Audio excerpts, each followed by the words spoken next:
Literatura e Motivação, com o palestrante, escritor e ex-multiatleta Roger Chedid, falando sobre o seu livro Meus Últimos 45 Dias. O que você faria se estivesse no meu lugar? Que acaba de ser lançado pela editora Trilha Educacional. Recebemos também Patrick Santos, autor do livro 45 do Primeiro Tempo, e vamos descobrir o que as suas vidas e histórias têm em comum. A mediação é do jornalista e escritor Ricardo Mitucci. Sejam bem-vindos. Boa noite, Keila, boa noite, Roger, boa noite, Patrick, boa noite a todos os que estão acompanhando essa Flippostos 2020. Eu sou Ricardo Mitucci, jornalista e escritor, e é uma alegria estar aqui pelo segundo ano consecutivo, desta vez num ambiente online. No ano passado foi presencial, mas muito feliz pela oportunidade e pelo convite que me foi feito pela organização do Flippostos 2020 para bater um papo com essas duas feras, com esses dois escritores, com essas duas figuras super interessantes, que têm ótimas histórias para compartilhar com a gente.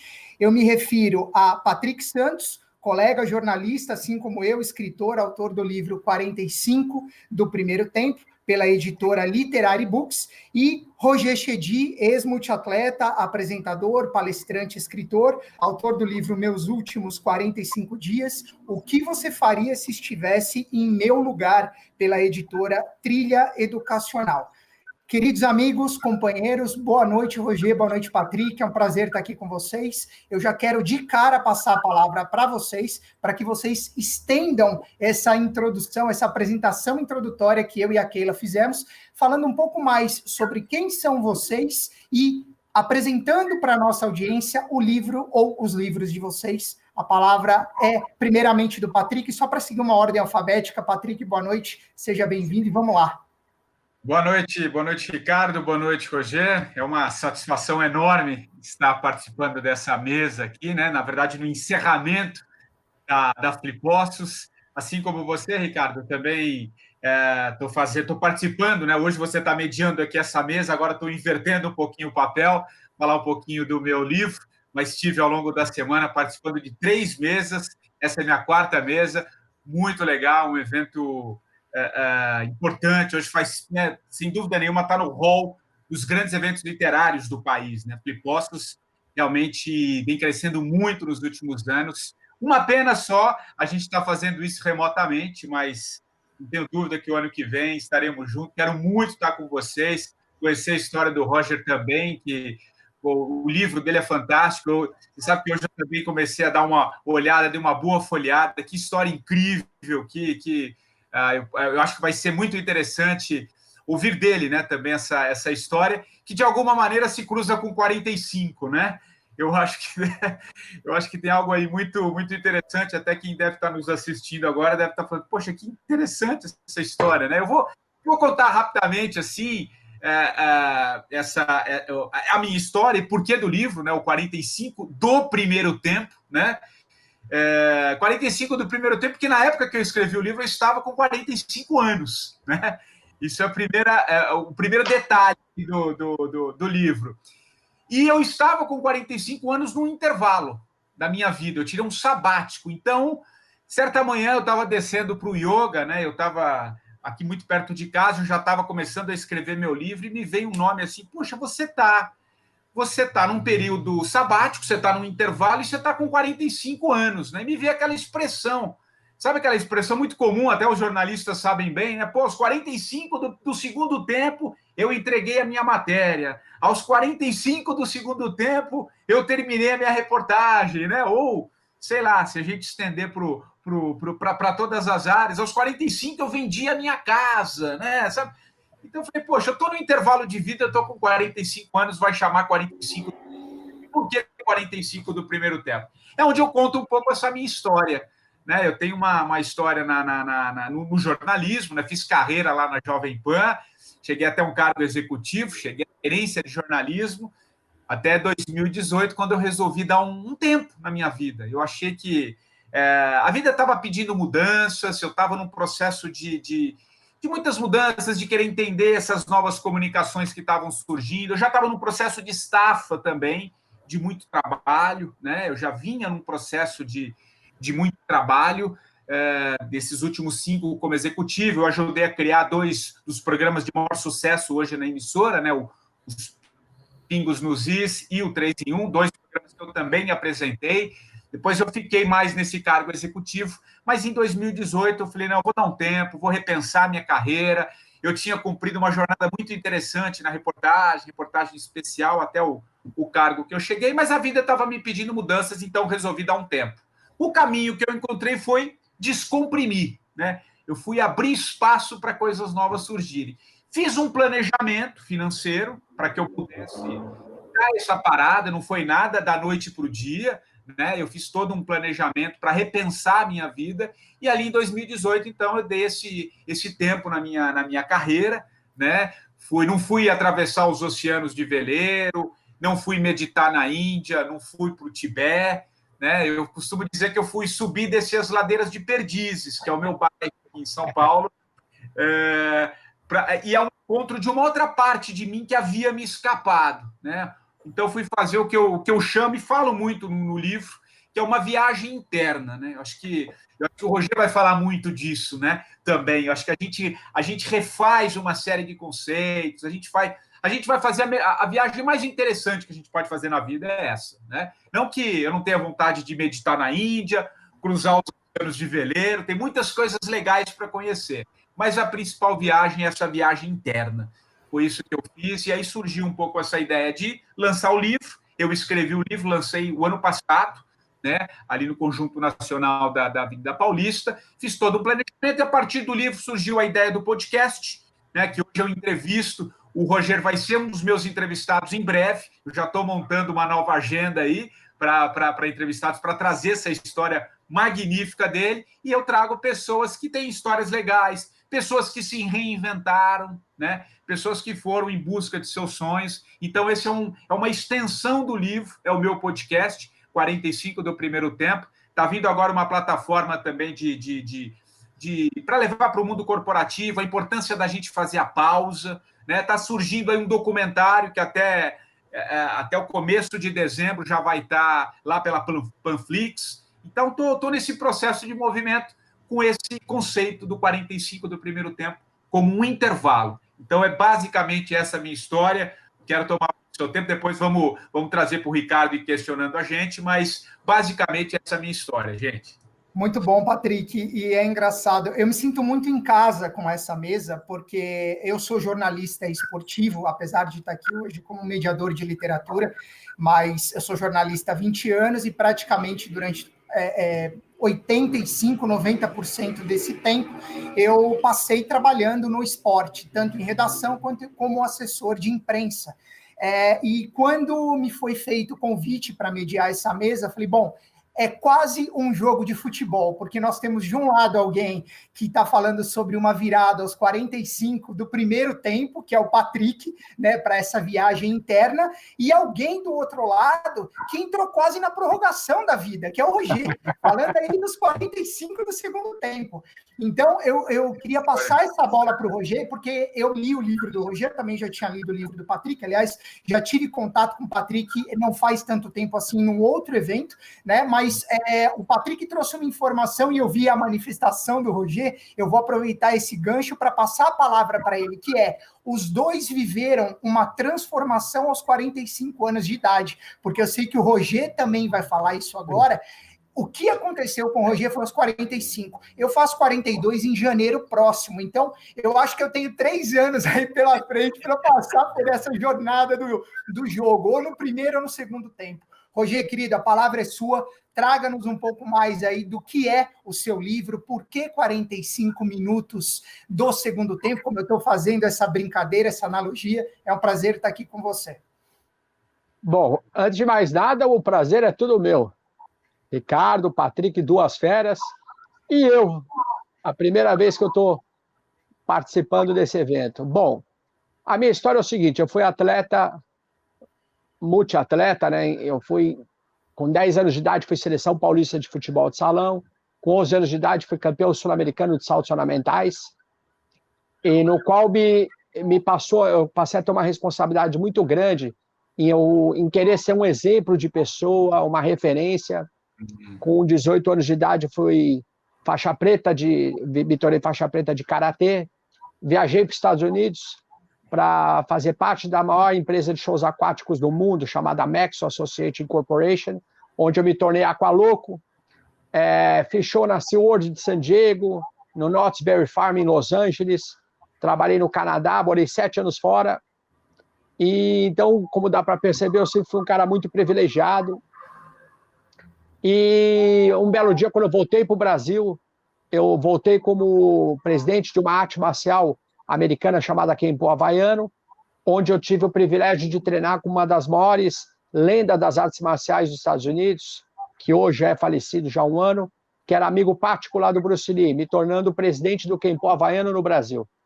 E um belo dia, fazendo demonstração no CT do São Paulo Futebol Clube, para resumir um pouco a história, que isso aqui vai durar 2 horas, eu fazendo um movimento com um amigo meu, que eu não estava lutando, eu estava fazendo uma demonstração, ele caiu na minha cabeça, eu bati o queixo no peito, e na hora eu fiquei estatelado no gramado, durante 40... Aí eu consegui levantar sozinho, me levaram para o departamento médico, fiz pouco caso desse acidente, me colocaram os eletrodos no pescoço, durante 40 minutos eu tomei choque e fui embora. Mas na hora que eu sofri o acidente, eu achei que eu tivesse quebrado o pescoço. Mas como eu levantei e saí andando, continuei levando a vida normal. Depois de um tempo eu comecei a sentir, depois de 10 anos eu comecei a sentir umas coisas diferentes, uns desconfortos físicos. Chegava na academia, não conseguia ficar muito tempo em pé, minha perna ficava bamba, eu tinha que sentar. E aos poucos eu fui piorando. Na mesma época, para aqueles que gostam de reclamar da vida, o meu pai foi hospitalizado com hepatite B, minha mãe foi internada com diabetes 2 dias depois, e no ano seguinte, 2006, meu pai chegou a falecer em setembro, um mês depois foi minha mãe. E com isso eu já estava piorando cada vez mais.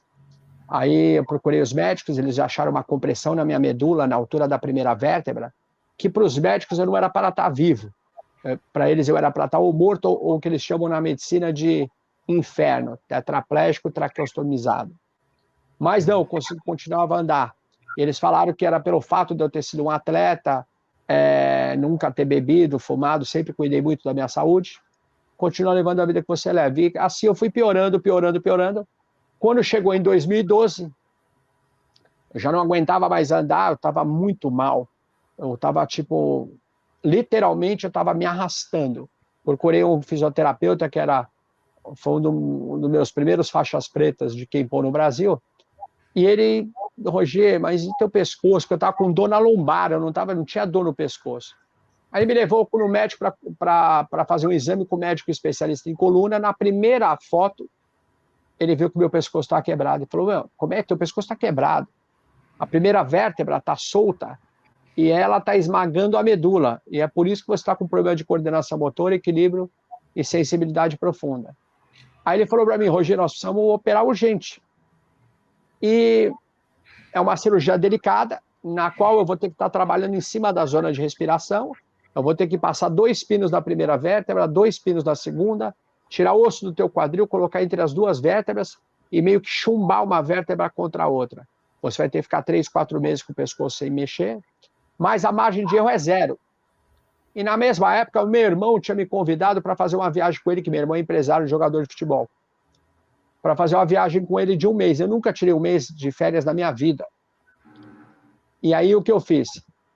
Com isso eu olhei para o médico e falei, bom, eu achava que eu não fosse voltar da cirurgia, porque na mesma época eu tinha pedido, independente de religião, eu tinha pedido para Deus, ou me leva ou me cura, porque eu não vim no mundo para levar uma vida que nem eu estou levando. Sem reclamar, eu estou indo feliz da vida, mas não é isso que gostaria para mim. Mas como Deus sabe de todas as coisas, eu pedi 45 dias para o médico, porque eu pensei, bom, eu vou viajar 30 dias com meu irmão, vai demorar 1 semana para a gente ir. Quando eu voltar, o trâmite para a cirurgia demora 1 semana. Então vai dar uns 45 dias. Foi por isso que eu pedi 45 dias para o médico. Aí eu fui viver meus últimos 45 dias de vida. E aí, Patrick, eu tinha 45 anos também, pelo incrível que pareça. E aí eu vivi meus últimos 45 dias. E aí, quando eu voltei da cirurgia, eu vi que meus últimos 45 dias tinham sido os melhores dias da minha vida. E hoje eu vivo os meus últimos 45 dias de vida. É mais ou menos essa a minha história, para não levar muito tempo. Vai falar mais, com certeza. É uma história muito bonita, uma história que realmente motiva, como você mesmo falou, nós tendemos a reclamar por pouca coisa, né? E, de repente, você vivendo um baque, não só com relação a você próprio, mas também com relação aos seus pais, né? Tudo acontecendo ao mesmo tempo. Então, com certeza você vai falar um pouco mais sobre isso, mas eu queria começar, então, as minhas perguntas a vocês, e, na verdade, eu quero fazer uma primeira pergunta para que ambos respondam a essa pergunta, tá? Já que a nossa mesa se chama Literatura e Motivação, eu queria saber de vocês o seguinte: o que os motivou a compartilhar as suas respectivas experiências pessoais em livros? Patrick, por favor, primeiramente você. Legal. Pois é, você sabe que quando eu dei aquele tempo para tirar um sabático, eu não tinha ideia de escrever um livro, tá? Eu não tinha uma ideia. Eu simplesmente falei, eu vou parar, vou repensar, vou ver por onde a vida vai me levar, deixa eu me levar de alguma maneira, né? É claro que conduzindo mais ou menos algum caminho, enfim. Depois de um tempo, já estava de 3 para 4 meses que eu tinha dado esse tempo, comecei a fazer um trabalho de mentoria de carreira, uma profissional, e tinha muitos exercícios de escrita, né? E aí, poxa, aquilo foi me motivando, eu queria escrever, quando de repente ela falou, poxa, vamos contar a tua história. Vamos contar a tua história porque vai ajudar muita gente, porque muita gente está passando por esse processo de mudança, né? De ir em busca de mais propósito, achar mais sentido nas coisas que está fazendo. E aí eu comecei a contar um pouco essa minha história, né? Foi um processo meio catártico, assim. Eu escrevi o meu livro em pouco mais de 2 meses, assim, tamanho imersivo, né? Foi uma coisa impressionante, porque o livro estava escrito em mim. Sim. Aí, além de eu contar um pouco essa minha transformação, aí eu entrei em algumas questões que tem um pouco a ver com o que o Roger falou, um pouco da questão dos pais. Eu fiz muito tempo psicanálise também, né? Isso foi me ajudando a entender. Eu fui colocando no papel histórias da minha própria vida. Então, eu conto nesse livro, na segunda parte do meu livro, sobre a ausência do meu pai, né? Eu fui conhecer o meu pai, não é que eu fui conhecer o jeito do meu pai, fui conhecer o meu pai aos 40 anos de idade. Quem era o meu pai? Então, foi um processo que eu consegui contar no livro, né? Que legal. Eu fui criado pela minha avó, eu sempre tive uma relação um pouco mais distante da minha mãe, então fiz uma viagem para Machu Picchu com a minha mãe, eu narro essas histórias de redescobertas, a história da minha avó. Então foi um processo que, sabe aquela escrita de alma mesmo, aquele que vem, que brota? Terapêutico, praticamente, né, Patrick? Exatamente, foi terapêutico. E aí que está um dos grandes segredos do meu livro, assim, que eu recebo muito retorno, que as pessoas se lêem em alguns capítulos. Então, alguém que teve alguma questão com seu pai se lê naquele capítulo, alguém que tem uma relação mais difícil com a mãe se lia, de alguma maneira, se lia naquele capítulo. Quem estava querendo mudar se lia na primeira parte do meu livro. Então, foi um processo de compartilhar. Então, respondendo a sua pergunta, assim, é compartilhar com os outros, porque eu acho, viu, Ricardo, mais do que nunca, cara, esse momento que a gente está vivendo, esses últimos anos, a gente tem que compartilhar as nossas histórias. Compartilhar para que os outros leiam. A história do Rogério é linda, maravilhosa por isso. Ele está aqui forte contando uma puta história de vida. Exatamente. Pessoas não têm histórias e que se lê na história dele. Quando alguém lê algo tão forte, fala, poxa, você traz para a tua vida, né? Então, eu acho que o processo de escrita, além do que, é terapêutico, né? Como você Sem dúvida. Passar para o papel é algo muito forte. E aí você ajuda outras pessoas. A verdadeira história, né? Eu sempre fujo, só para encerrar e passar a bola para o Roger, eu sempre fujo daquela coisa muito fácil, aquelas fórmulas mágicas. Quem lê o meu livro aqui, ele vai ler a minha história. Claro. A minha história. Não quer dizer que é a mesma história do Ricardo, do Roger, de outros tantos que estão aqui nos assistindo. Porque acho que não tem fórmula. Mas alguém pode se ler de alguma maneira, se colocar, se enxergar nas minhas histórias. Então, eu sempre só fujo um pouco dessa literatura muito barata, no sentido de fórmulas exatas, e trago a minha história. Então, isso tem muito poder. Então, eu escrevi o livro para compartilhar essa minha história. Eu acho isso fantástico, antes de passar para o Roger, né, um comentário, porque, para mim, de fato, isso é um processo de humanização. O compartilhar a nossa história, poder também fazer um exercício não só de passar para outro aquilo que nós somos, ou pelo menos uma parte do que nós somos, mas também aprender com outro, um exercício de escuta. Então, eu, enquanto leitor, eu posso não estar te ouvindo por ser um livro escrito e não um audiobook, por exemplo, mas que fosse. Mas eu estou aprendendo com você, eu estou me humanizando com vocês, com a história de vocês, né? Então, esse compartilhar é fundamental. E nessa linha, Roger, eu acho que o Patrick também falou uma coisa muito importante. Nós somos seres individuais. A minha história é diferente da história do Patrick, que é diferente da sua história. E elas podem muito bem se complementar. Então, eu queria saber de você se o teu objetivo ao escrever o livro foi mais ou menos similar ao do Patrick, ou se você tinha outras pretensões ao produzir a sua obra, Roger. Então, na verdade, acho que todos nós temos uma história diferente, mas, ao mesmo tempo, tem sempre algo que se encaixa na história do próximo. Então, o que acontece? Quando eu voltei dos meus últimos 45 dias, eu entendi que nada acontece por acaso. Que se Deus permitiu, ele tem um propósito para tudo. E aí eu entendi qual era o propósito que ele tinha através da minha história. Aqueles questionamentos que eu fiz no começo, eu acabei entendendo no final. Eu tive os melhores 45 dias da minha vida e hoje eu vivo meus últimos 45 dias. Entendeu? Mesmo com todos os problemas que eu tenho hoje, com as sequelas que ficaram, eu sou um cara que eu nunca reclamo, estou sempre ajudando as pessoas, e eu entendi que se Deus permitiu, ele não dá um fardo mal que você possa carregar, e eu sabia que o meu fardo era pesado, eu entendi que hoje eu me sinto até uma pessoa especial, que meu fardo é pesado, porque ele sabia que eu era forte o suficiente para poder carregar. E hoje o meu intuito, até o motivo de eu hoje dar palestra motivacional e ter colocado essa minha história num livro, foi porque hoje a única coisa que eu quero é poder ajudar as pessoas a ver que, independente do problema que você tenha, sempre existe uma luz no fundo do túnel e você pode, sim, ser feliz independente do problema que você tenha. Então, assim como ele mesmo estava falando, que a história dele, ele quer escrever o livro para ajudar as pessoas, o meu também, é ajudar as pessoas. Então, tem muitos capítulos, tanto que o meu livro foi escrito em 45 capítulos, que é para você ler até mesmo um capítulo por dia, e você vai se identificar com algumas histórias, e toda história, todo capítulo, que a gente chama de lição, vai ter uma lição de vida no final do capítulo, que é para você falar, o que eu estou reclamando da vida?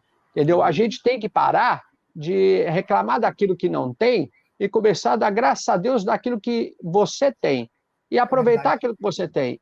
E se todos nós ajudássemos um ao outro, ou fizesse que nem o Patrick fez, que nem eu estou tentando fazer, porque meu livro é o seguinte, o que eu quero é poder ajudar as pessoas. Se o meu livro ajudar uma pessoa, já valeu a pena ter escrito ele.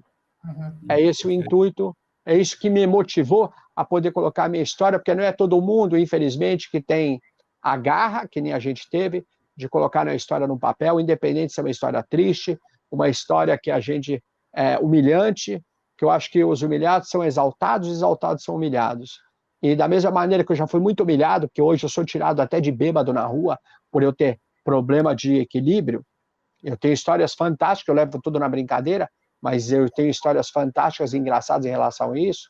Hoje eu estou sendo exaltado com a minha história, com o meu livro, de eu ter virado até mesmo um exemplo de superação.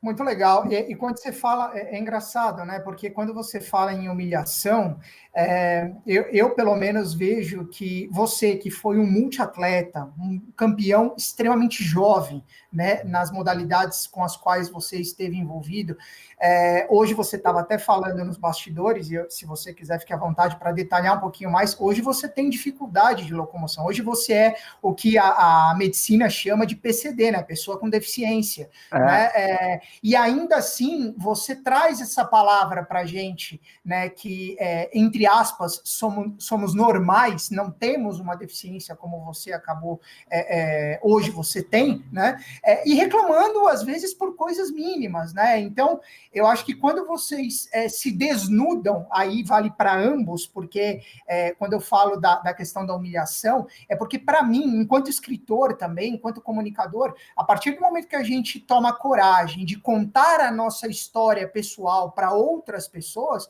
nós estamos nos desnudando. De alguma maneira, nós estamos dando realmente a cara à tapa para, de alguma forma, tentar ajudar outras pessoas, né? Que eu acho que é isso que vocês fizeram com as suas respectivas histórias. Então, só para que as pessoas que estão nos acompanhando saibam, Roger, depois desse acidente, então, após a sua cirurgia, você efetivamente passa a se locomover com dificuldade. Como é que é a sua rotina nesse sentido?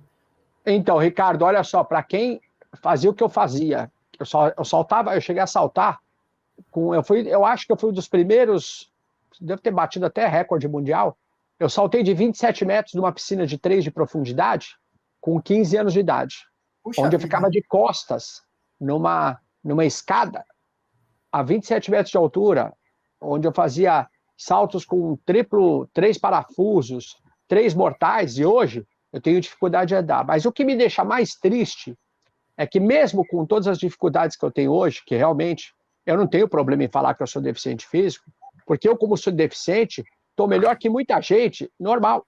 Com certeza. Porque eu continuo, óbvio, eu não treino tanto quanto eu gostaria de treinar, né? Porque hoje, se eu pudesse, eu estaria saltando ainda, estaria lutando, e eu não posso, porque hoje eu tenho problema de equilíbrio, coordenação motora, mas eu continuo, por exemplo, hoje, só para vocês entenderem, hoje eu desci na piscina, fiz hidroginástica, subi, pedalei 40 minutos. Agora, o que me deixa triste é ver que tem muita gente que até está nos escutando, que não tem problema físico nenhum e não faz nada.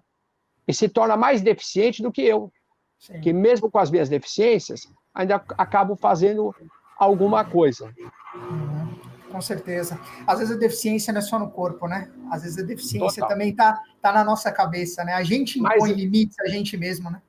Mas é uma coisa que, sabe, me deixa muito triste ver pessoas que podiam estar cuidando do corpo que Deus te deu, e não, em vez de buscar qualidade de vida, porque hoje eu luto muito para adquirir muito pouco, e as pessoas não precisam de muito para adquirir o muito. Então, Claro. isso é muito triste.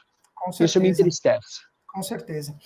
Patrick, falando um pouco mais agora, entrando na sua história mesmo, no seu livro, qual a importância e os impactos que esse ano sabático que você tirou aos 45 do primeiro tempo proporcionaram, tanto para a sua vida pessoal quanto para a sua vida profissional? São vários, assim, eu acho que... Eu gosto muito de uma palavrinha que eu acho que eu até falei aqui logo na primeira apresentação, né, que é descomprimir, cara. A gente vive num mundo, né? E eu vim um pouco nessa minha rotina muito agitada, muito pulsante, que eu vinha já de uns anos para cá. Eu engatei aquilo que a gente fala uma terceira e fui embora, né? E aí era um cargo no outro, poucas férias, trabalhando 14, 16 horas por dia. Teve sua utilidade, me trouxe uma série de possibilidades novas, mas, assim, chegou um momento que eu estava tão acelerado, as coisas estavam tão... Eu não estava dando tempo de descomprimir, de abrir espaço para as coisas novas, né? Então, quando eu resolvi dar essa pausa, né, para repensar um pouco a minha carreira, o meu olhar sobre a vida, me abriu uma série de possibilidades, porque a gente fica muito fechado. Sabe quando você fica muito fechado no teu mundo, cara? Você está ali, a sua rotina, você tem o teu trabalho, você tem sua família, chega no fim de semana, ou você vai viajar, depois você tem umas férias ali. Então, você vai engatando uma coisa na outra e você passa a não ver outras possibilidades que a vida te oferece, né? Sim. Então, eu acho que, como já era algo que vinha dentro de mim, um movimento de mudança que vinha pedindo passagem, que eu não sabia qual era, mas que alguma coisa estava me dizendo, olha, abre novos caminhos. Então, quando eu parei, dei essa expressão que eu falo, né, descomprimir um pouquinho, me abriu uma série de possibilidades. Eu tive uma atuação, Ricardo, você falou que você ficou muito tempo no esporte, né? Eu fiquei muito tempo com cobertura política, né? Política. E olha que idade, acho que pela primeira vez em mais de 22 décadas aí que eu não estou trabalhando. Hoje, né? Um dia de eleição municipal. Eleição municipal. Hoje eu estaria aquele dia que você vira, 24 horas. Sim. Sabe muito bem quando essas grandes coberturas, né? Sim. Então, eu tive uma atuação muito forte no campo político. Então, pela primeira vez, olha que idade, hoje eu estou falando com vocês, claro, estou acompanhando, porque assim, eu tenho amigos, todo mundo vai me mandando mensagem, porque eu tive uma atuação muito forte nessa área, mas assim, hoje me propiciou a olhar algumas outras questões. Então, hoje eu trabalho, por exemplo, trazendo histórias legais, como a do Roger, de outras tantas pessoas, que era um potencial que eu tinha, que era algo que sempre me motivou, mas que estava ali, fechadinho, era uma zona de fogo que eu tinha. Né?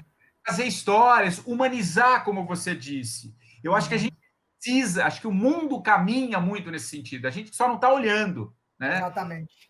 A pandemia agora nos trouxe um olhar, assim, uma possibilidade, né? Não estou falando que todo mundo vai fazer dessa pausa, como eu falo, um mote para mudança, mas é uma grande possibilidade. Então, eu fui descobrindo essa pausa aí, respondendo, desculpa a sua pergunta, eu saí um pouquinho. Não, imagina.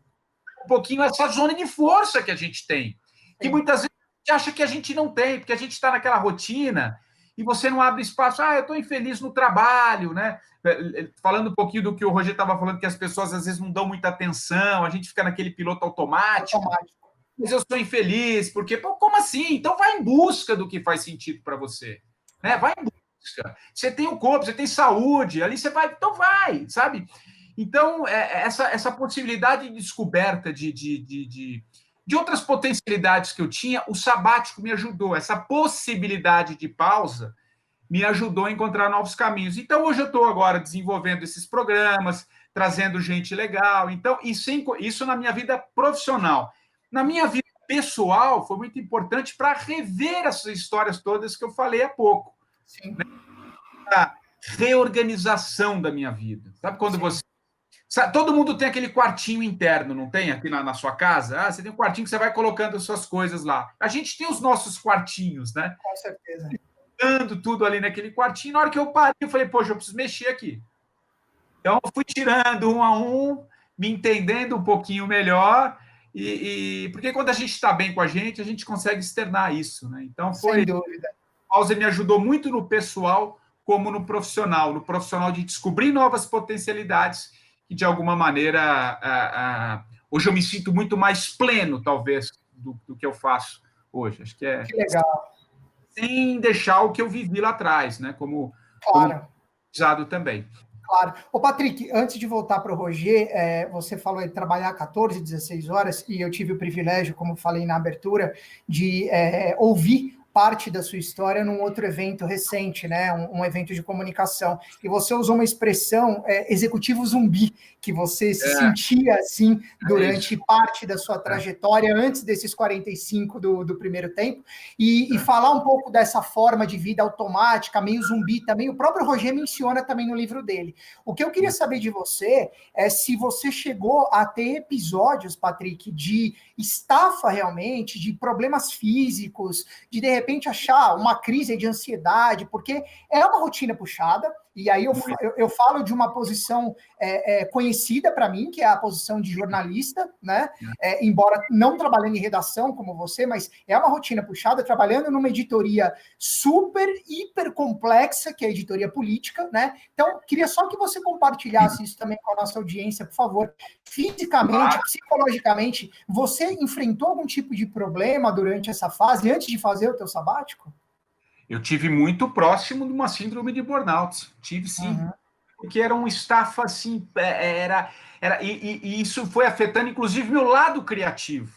Porque se você não está legal, você não consegue criar. E aí você acha que você tem que criar? Não. Você está num cargo em que você tem que responder a tudo. Sim. Eu estava dando mais conta, isso vinha muita angústia, cara. Dos mecanismos que me ajudou muito, e eu conto isso no livro, um ano antes de eu tomar essa decisão, eu comecei a ir a pé para o trabalho. Eu moro aqui em Perdiz e a Jovem Pan na Paulista, né?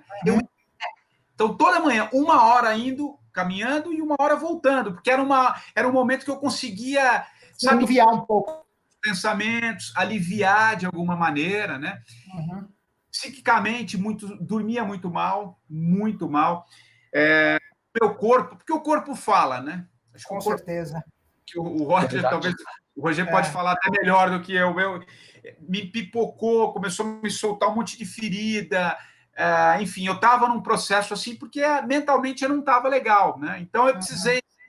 O final de semana estava curto, né? Não estava dava conta. Então, só que você vai levando. A gente não dá muita atenção, Ricardo. Esse é o cara, a gente não dá muita atenção, o corpo vai falando com a gente. Então, graças a Deus, eu consegui dar uma pausa no momento que estava muito próximo, como eu citei há pouco, né? Não à toa, hoje é uma das doenças mais, das questões mentais mais estudadas hoje, né? Síndrome de Portela. Tem estourado em muitas empresas. Então, tive muito próximo disso, respondendo a sua pergunta. Legal. E é o que o Roger falou agora há pouco, né? Você complementou o que ele disse. A gente não para prestar atenção ao nosso corpo, né? E o Roger, com a limitação que ele tem hoje, após o acidente, depois da cirurgia, talvez preste muito mais atenção ao corpo dele, como ele mesmo disse, do que nós, que não temos uma deficiência. Né? E aí eu quero voltar para você, Roger, falando um pouco mais, de maneira detalhada sobre essa tua experiência de tenho 45 dias de vida. Nós conhecemos algumas histórias da tal experiência de quase morte. Né? Quem entra para uma cirurgia muito complexa, de repente vê a tal da luz, vê o tal do túnel, mas você não. Você estabeleceu, digamos assim, uma data para o fim da sua vida. Então, a pergunta que eu te faço, você já explicou o porquê, mas a pergunta que eu te faço é: como encarar a real possibilidade de morte dentro de um prazo tão curto de tempo, Roger? Queria que você compartilhasse isso com a gente, por favor. Sabe o que é engraçado? É que as pessoas acham que a morte é o fim. E para quem é cristão, a morte não é o fim, é o começo da vida eterna. Independente de religião, de placa de igreja. Então, para mim, eu não estava finalizando, eu estava cumprindo a minha missão na Terra e indo desfrutar daquilo que tem preparado para nós, porque na Bíblia fala que mais que nossos olhos viram, nosso coração sente, é o que está nos esperando no reino dos céus. Então, eu estava feliz da vida, porque eu acho que minha missão tinha sido cumprida. Eu estipulei 45 dias, não porque é muito engraçado, porque eu estipulei 45 dias, assim, por ver esse número na minha cabeça. Na verdade, é porque eu fiz as contas, uma semana para eu fazer essa viagem com meu irmão, que eu nunca tirei 30 dias de férias, então eu resolvi, como meu irmão tinha me convidado para fazer essa viagem de 30 dias, eu aceitei. Aí, quando eu voltasse dos 30 dias de férias, eu ia pegar uma semana para fazer todo o trâmite para a cirurgia. Aí eu falei, eu vou viver meus últimos 45 dias. Então, foi muito legal, por um lado, porque eu não via problema. O que eu achava, por exemplo, quando a pessoa vinha me trazer problema, Roger, fiquei chateado com você. Eu falo, olha, desculpa, realmente você tem toda a razão. Eu te peço perdão. Porque eu não vou ficar perdendo tempo e discutindo quem está certo e quem está errado. E ali eu descobri que hoje eu não quero ter razão, eu quero ser feliz. E eu parei de me preocupar com coisas pequenas, com o que achavam, falavam de mim, e fui investir mais o meu tempo nas coisas que eu gostava, com as pessoas que me faziam bem, com as pessoas que eu amava. E hoje, eu vi que, cara, foi a melhor fase da minha vida. Então, e hoje é o que eu vivo. Porque é engraçado que as pessoas, elas se preocupam com o futuro sem saber se daqui 45 dias, a mais nessa pandemia, será que você vai ter 45 dias de vida? Exatamente. As pessoas não veem isso, porque a única coisa que a gente tem certeza é da morte. Apesar da partir do momento que você está vivo, a única coisa que você sabe é que um dia você vai morrer. Então, as pessoas pensam em futuro, ficam fazendo planejamento daqui 10 anos. Cara, vive o hoje, cara. Hoje. E é por isso que chama presente o hoje. É para que você possa desfrutar daquilo que você tem, entendeu? E não se preocupar com coisas que, não vai te levar a lugar nenhum. Porque tem pessoas que, infelizmente, adoram problema. Adoram. Elas correm atrás de problema. Porque essas pessoas não querem ser felizes.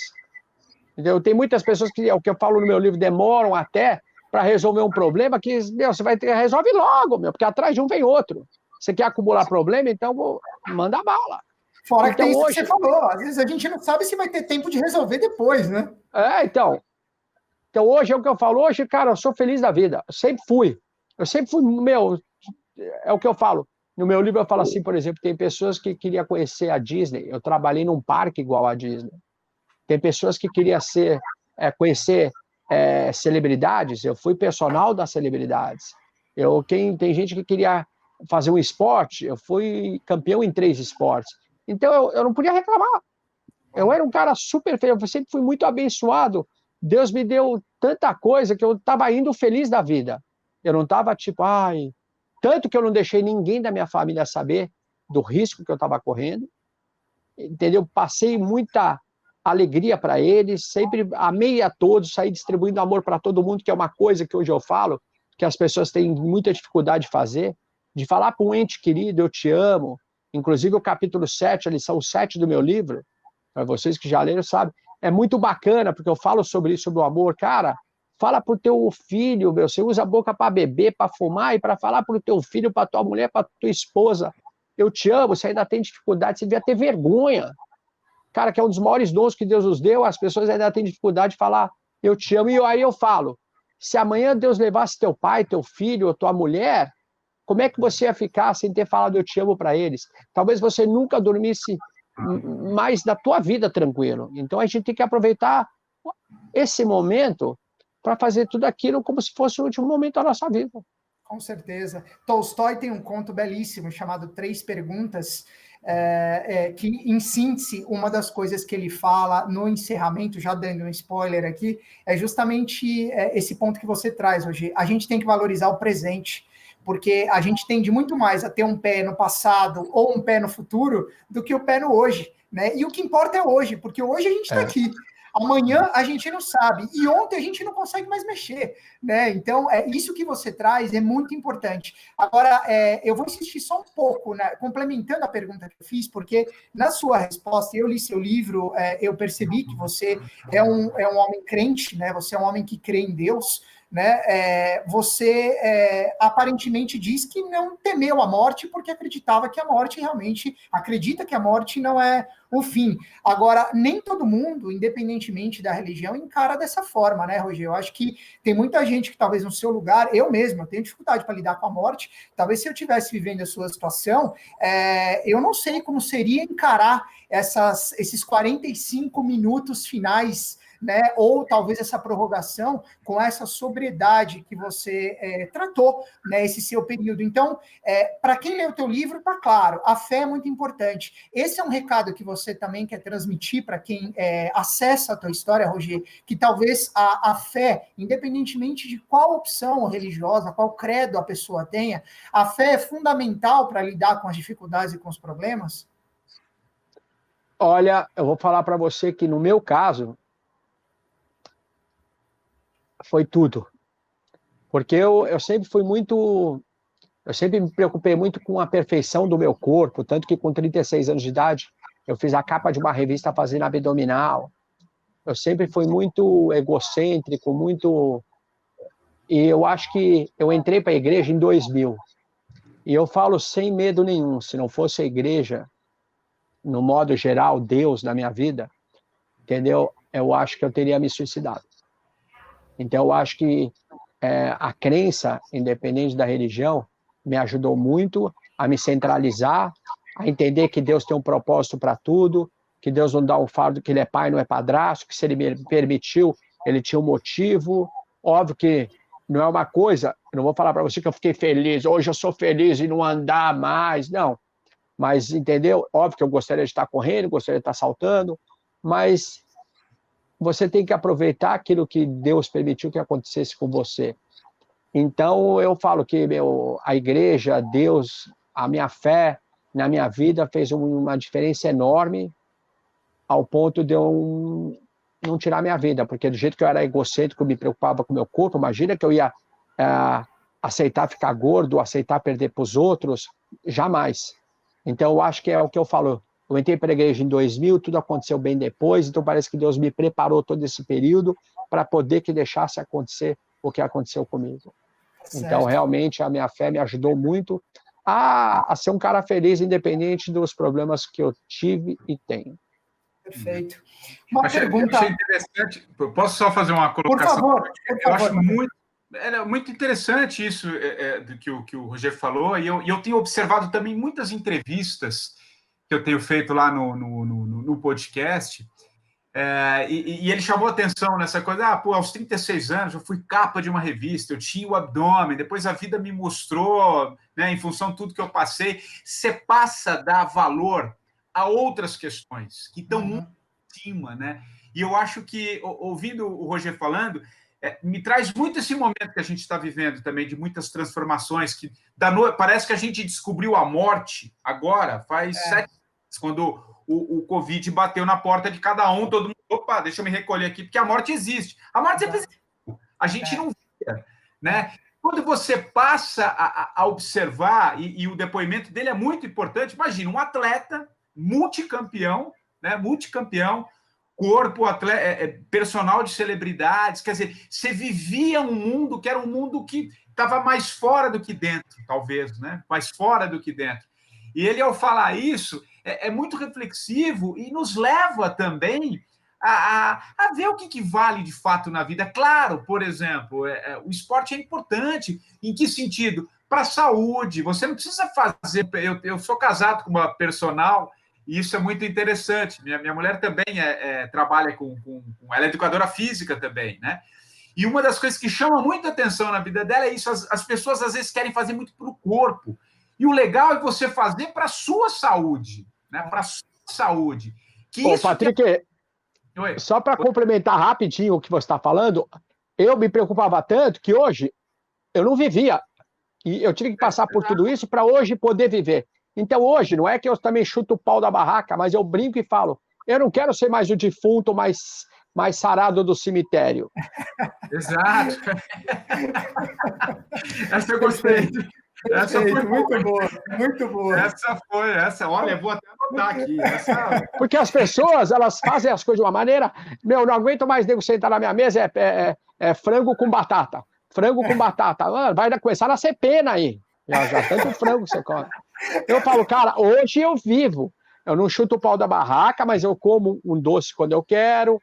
Entendeu? Óbvio que eu me cuido, mas eu não sou mais aquele fanático, aquele retardado, que nem eu falo nas academias.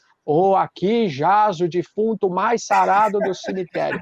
Tu vai virar comida de minhoca, assim como eu que tô gordinho hoje, entendeu?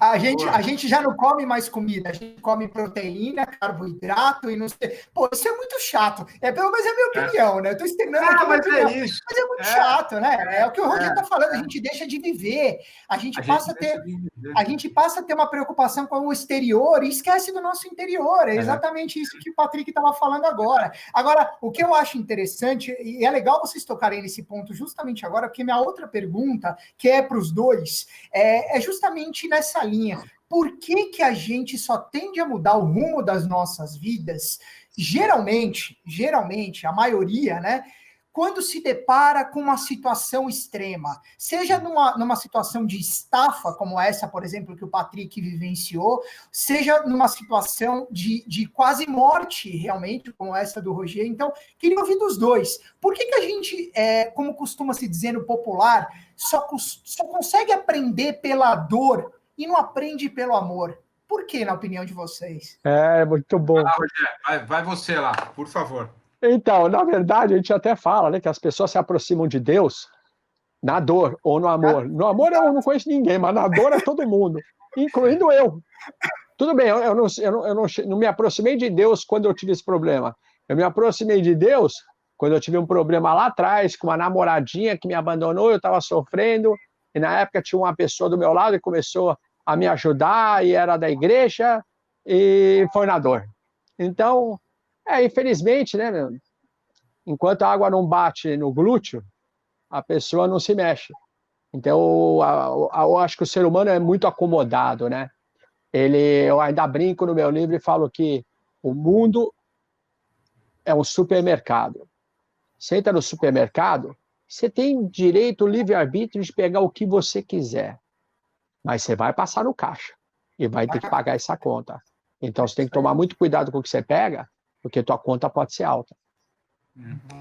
É interessante mesmo, né? Ou é pelo amor ou pela dor, né? Normalmente é esse, mas 99,9% é pela dor, porque eu acho que é um pouco isso, sabe, Ricardo?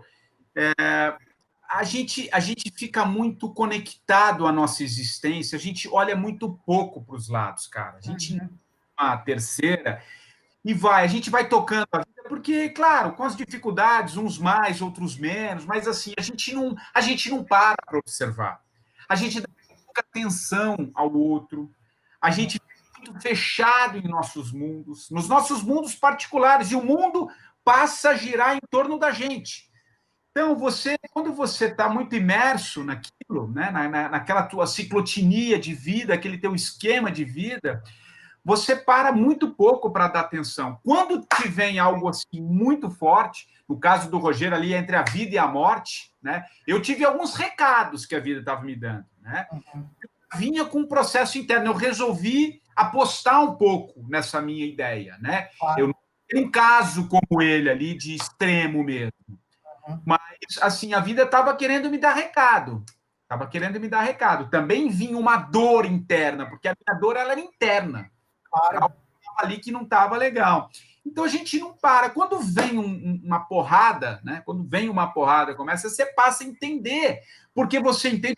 O grande segredo para mim, na vida, é você entender a morte. Uhum. Todo mundo vai morrer.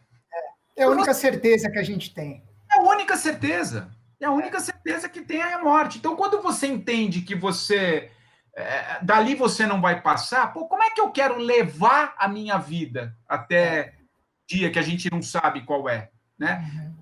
Aí você refaz o valor. Aí você vai entrar numa outra questão que está muito em voga agora. Eu bato muito nessa tecla esses últimos 8 meses, porque eu tô com um documentário fresquinho aqui, né? Tá para lançar. Eu ouvi muita gente. Um dos capítulos, uma das partes, eu já falando sobre o que é necessário e o que é supérfluo na vida. Sim. Eu acho que quando você entende o que você não precisa de né? De fato, você precisa ter as necessidades básicas. Estudos mostram no campo da felicidade que você não precisa ter muita coisa. Você precisa ter o básico, aquilo que te dá satisfação. Você pode fazer trocentos estudos dessa área. O cara pode ter muito dinheiro, pode não ter. Enfim, você precisa ter... É uma questão interna como a gente se relaciona com a vida. Né? E essa do necessário e do supérfluo está muito em evidência. Por que agora esses movimentos dessas pequenas casas estão crescendo? Porque se a gente nada vai mudar no mundo, eu ouço muito, não vai mudar nada. Já mudou, já. Já mudou. Mudou, não adianta falar que mudou. As pessoas que estão negando isso é que não querem olhar. É claro, tem muita gente que vai continuar naquele mundinho fechado. E mudou na dor, né? Por incrível que pareça, mudou na dor, né? Mudou na dor. Exatamente, bem lembrado, Rogério. Na dor, vem um vírus minúsculo, invisível, que da noite para o dia nos tira. Então, essa junção de entender a morte, valorizar a vida e ver de que maneira você vai jogar, para continuar na metáfora do futebol, de maneira que você vai jogar no tempo, né? Que bola que você vai jogar, né?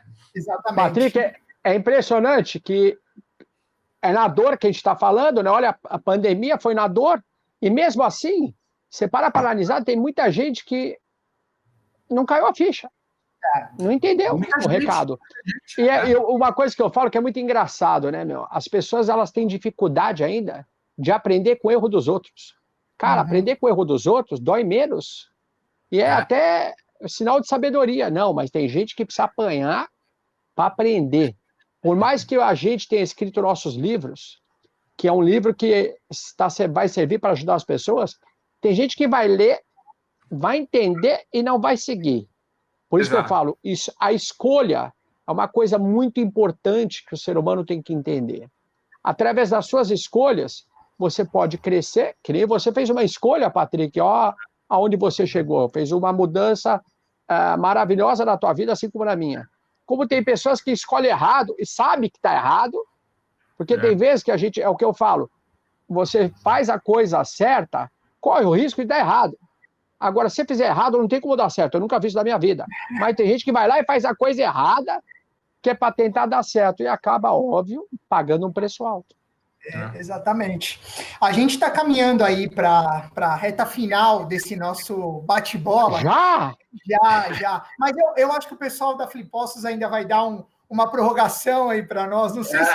2 tempos de 15, mas vamos esticar mais um pouquinho, porque fazendo um link aí entre essas belíssimas histórias que vocês estão compartilhando com a nossa audiência e a questão da literatura realmente, né, dos livros, da escrita, eu queria mais uma vez fazer uma pergunta para ambos, que como vocês acreditam que a literatura, o ato de ler, o ato de escrever, pode nos motivar, já que a mesa é motivação e literatura, né, a nos autotransformar e, de alguma forma, a transformar a vida das pessoas? E eu vou tentar só complementar essa pergunta compartilhando um aprendizado meu também, porque eu conheci uma metodologia chamada Laboratório de Leitura, da qual hoje eu sou coordenador, que existe há quase 20 anos na Unifesp, na Escola Paulista de Medicina, onde eu a pesquiso hoje, eu sou estudante de mestrado, que fala justamente da literatura como um instrumento de humanização, que é uma palavra que nós usamos aqui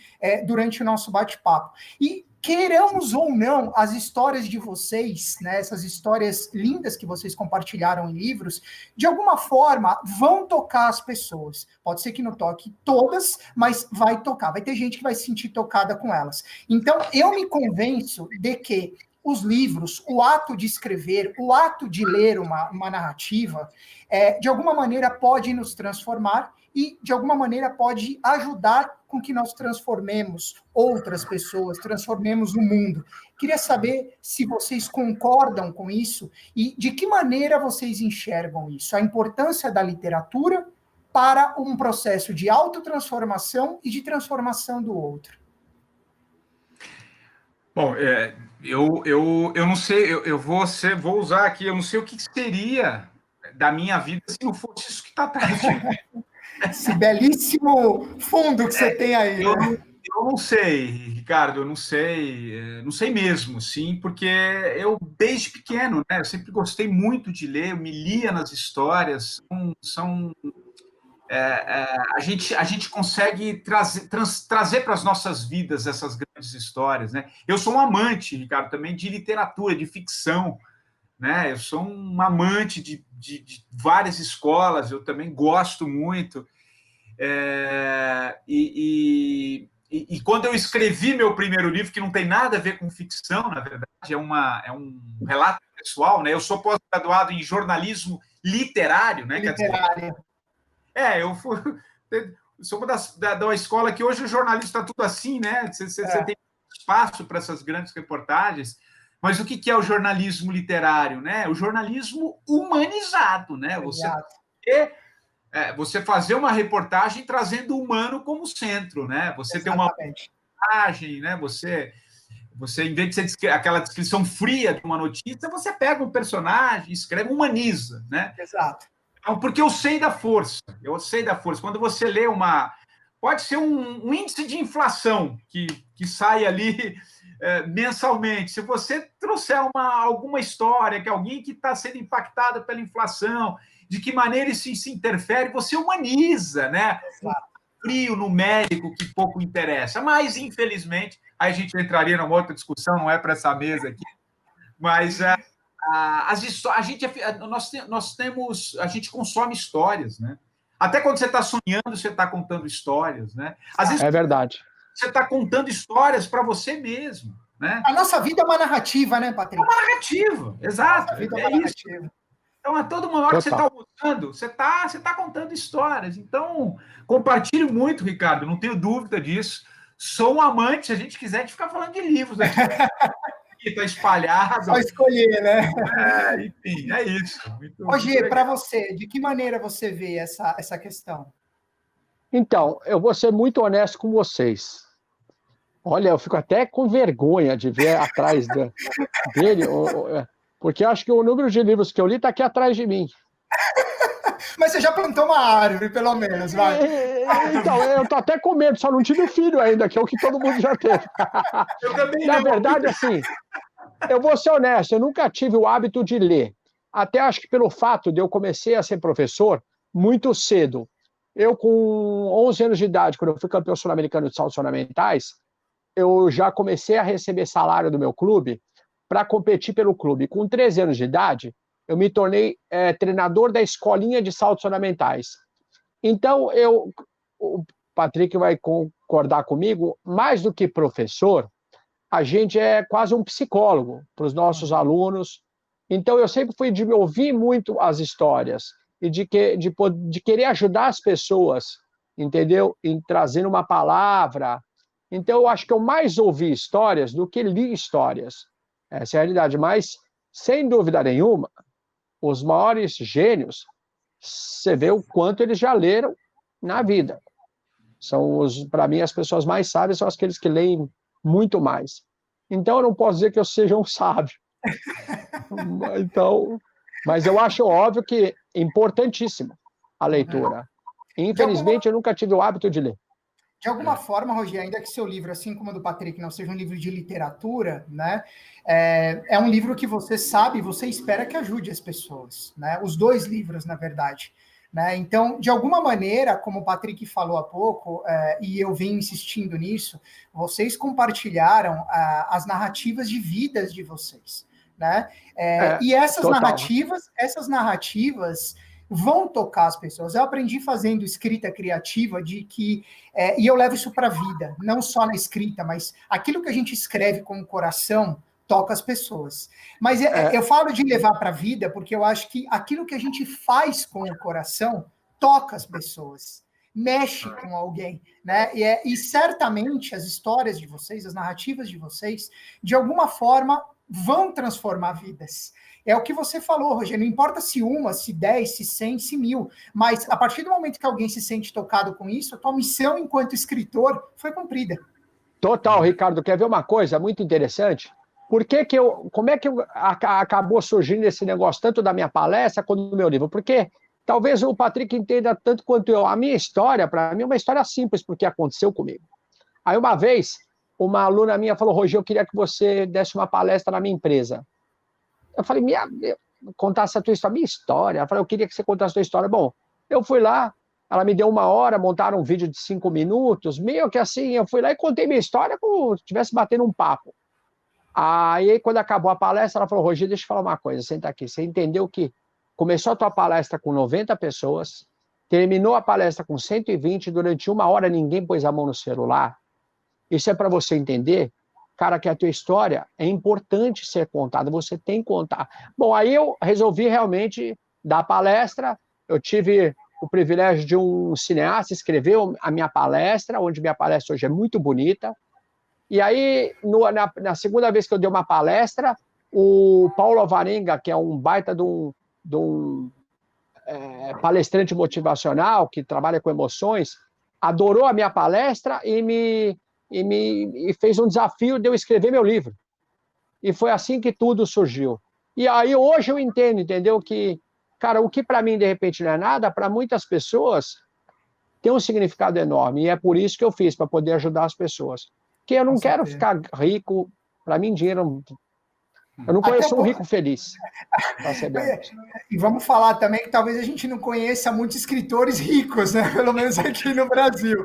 São os 3 escritores aqui, acho que ninguém tá com a vida ganha ainda, né? Então, eu também não conheço um rico feliz. Então, o meu livro foi exatamente isso. O intuito do meu livro é poder ajudar as pessoas. Legal, e é isso que eu quero. Muito bom. De qualquer forma, Rogério, apesar de você ter admitido publicamente num evento literário que não é um leitor voraz... Eu sou macho, né? Você é autêntico, diferentemente de mim e do Patrick, mas eu vou fazer uma pergunta que, no seu caso, eu vou adaptar e vou até começar por você, para a gente encerrar esse nosso bate-papo antes de passar a palavra final a vocês. Mas seria o seguinte... Se vocês tivessem que traçar um paralelo entre as histórias de vocês, essas narrativas que vocês compartilharam nos seus livros, com alguma obra ou personagem da literatura, com qual seria e por quê, tá? Como você falou que não é um leitor voraz, se você não se sentir à vontade para fazer um paralelo com a literatura, um personagem literário, faça um paralelo com alguma figura que você admira, com alguma outra expressão artística, fique à vontade, tá? Mas a pergunta é essa, se você pudesse ou tivesse que traçar um paralelo entre a sua história e alguma outra obra ou personagem, com qual seria e por quê, Rogério? Então, para ser bem honesto, eu me baseei, quando eu comecei a ter o problema que eu tive, eu me baseei na história de Jó.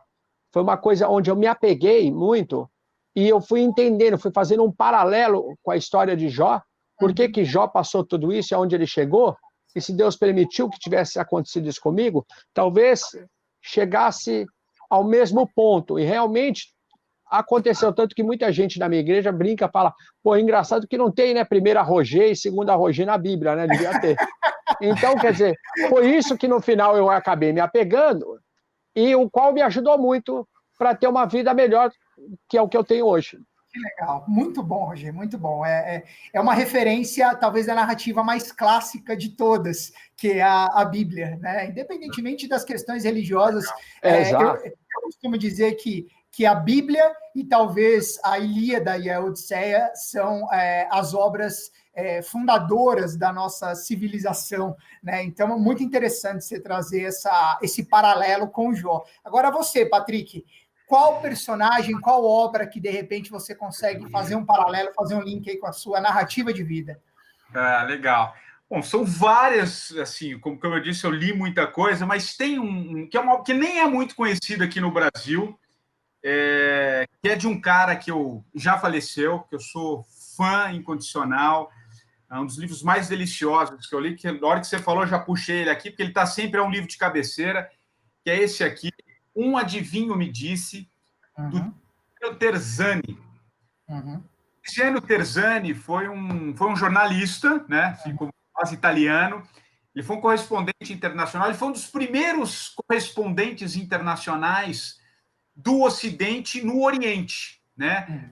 No final dos anos 50, ele trabalhou para Der Spiegel, alguns jornais italianos, revistas francesas, enfim. E ele, nesse livro, que chama Um Adivinho Me Disse, ele conta uma história. Certa vez ele foi num adivinho em Hong Kong, junto com uma amiga, que o adivinho certa vez falou assim, olha, no ano de 1900, a história é real, no ano de 1994, você não deve andar de avião.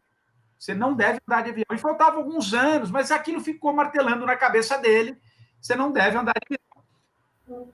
Fatídico ano de 94, ele fica naquela dúvida, para um correspondente internacional não poder andar de avião, ele que cobriu guerra do Vietnã, uma puta história incrível desse cara, ele ficou pensando, mas resolveu aceitar ali a história e falou assim, eu não vou. E aí ele faz uma viagem, um ano, ele vai fazendo as reportagens dentro do que é possível, deslocando a de bicicleta, de navio, de qualquer coisa menos do avião. E ele narra de uma forma literária, lindíssima, essa história, e ele vai mudando a forma dele de ver o mundo.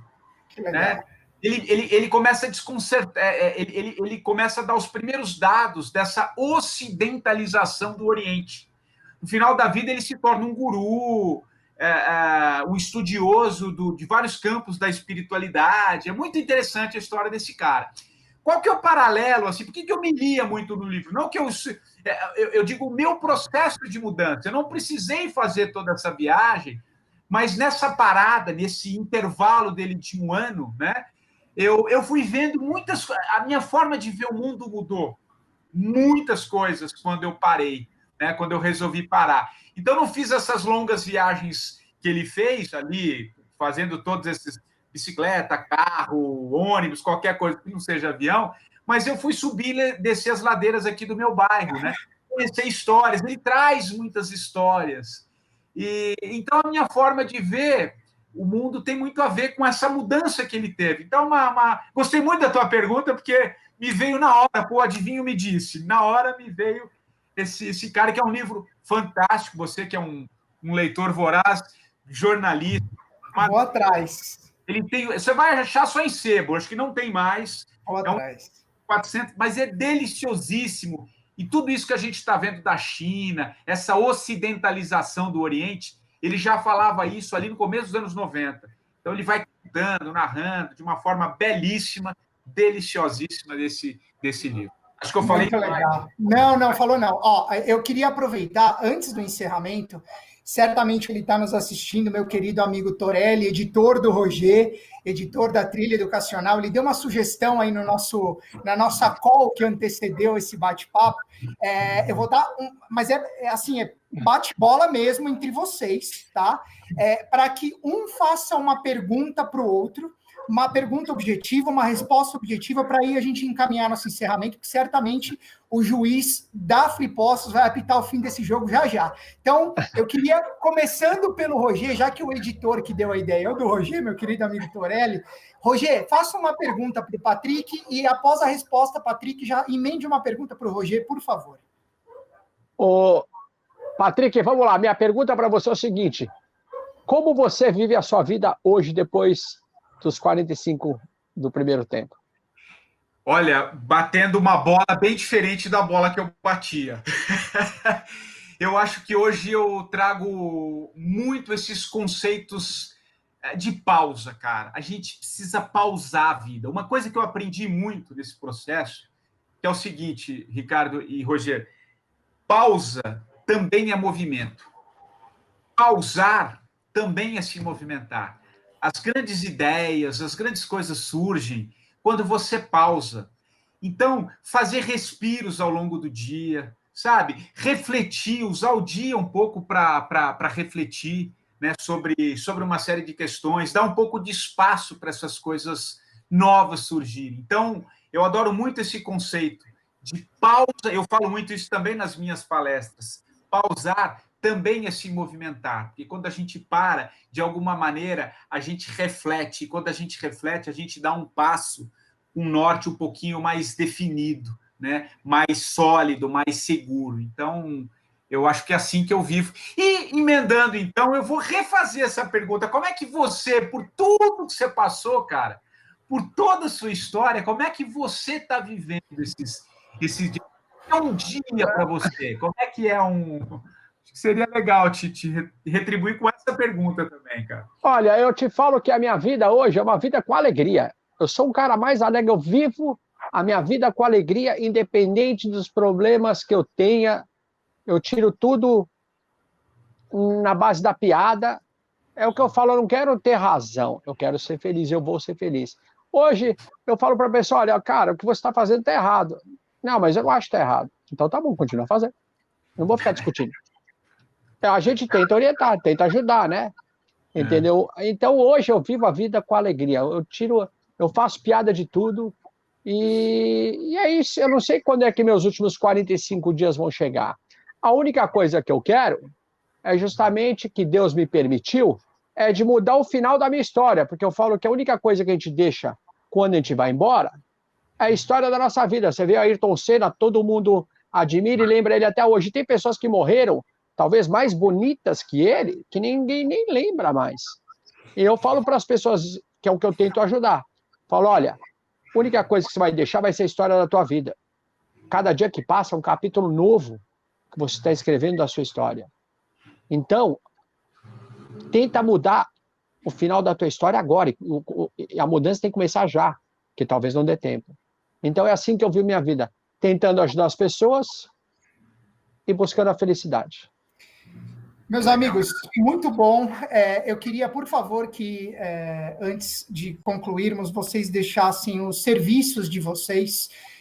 Como que aquelas pessoas que nos acompanharam podem conhecer um pouco mais de vocês, das suas narrativas, onde elas podem adquirir os seus livros. Então, por favor, Roger, já que você finalizou, queria que você deixasse aí o seu encerramento, a sua palavra final e os seus serviços para que as pessoas possam conhecer um pouco mais de você e da sua obra. Entrando tanto no meu Instagram, no meu Facebook, Roger Chedid, tá aqui. E também meu livro, você pode adquirir meu livro, Meus Últimos 45 Dias, que foi feito, até quero agradecer ao Torelli pela trilha educacional. Você pode adquirir tanto no Amazon quanto na Magalu, Livraria Loyola, e eu abro minha rede social para, se vocês tiverem mais perguntas a fazer, fiquem à vontade, eu vou tirar todas as dúvidas com o maior carinho. Muito obrigado pela oportunidade de poder estar compartilhando a minha história com todos vocês. Um beijo no coração de cada um. O prazer foi nosso, Roger. Muito obrigado. Você realmente é um cara inspirador. Parabéns pelo seu trabalho, parabéns pelo seu livro, parabéns pela lição de vida que você nos transmite. Foi uma alegria.